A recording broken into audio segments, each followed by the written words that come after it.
ఆ పోస్టింగ్లు చూస్తేనే ఆయన ఎప్పుడు మెయిన్ స్ట్రీమ్ పోస్టుల నుంచి లైమ్ లైట్లోకి తోసేస్తూ ఉంటుంటారు. చాలా సిన్సియర్ ఆఫీసరు, బాధ్యతాయుతమైనటువంటి వ్యక్తి.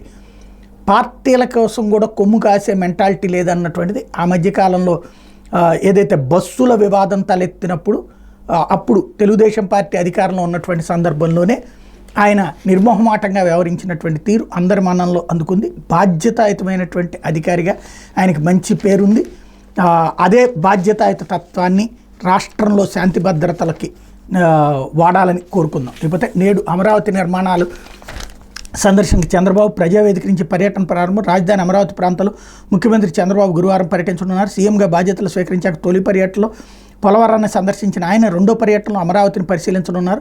వైకాపా ప్రభుత్వ కక్ష సాధింపుతో నిర్లక్ష్యానికి గురైన పలు నిర్మాణాలు, రాజధాని ప్రాంత స్థితిగతులను తెలుసుకోనున్నారు. ఉదయం 11 గంటలకు ఉండవల్లి నివాసం నుంచి బయలుదేరనున్న చంద్రబాబు తొలుత ప్రజావేదిక శిథిలాన్ని పరిశీలిస్తారు.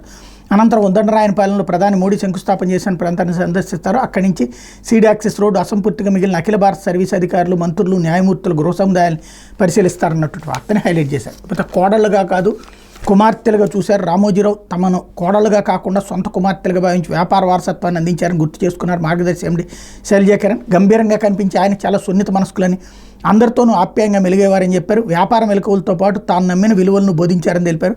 ఆయన అప్పగించిన సంస్థలను వృద్ధి చేస్తూ వేల మందికి ఉపాధి కల్పించే క్రతువులో తామంతా కలిసి పనిచేస్తామని శైలజ వివరించారన్నటువంటి వార్తని హైలైట్ చేశారు. అయితే శీష్ మహల్ ఆఫ్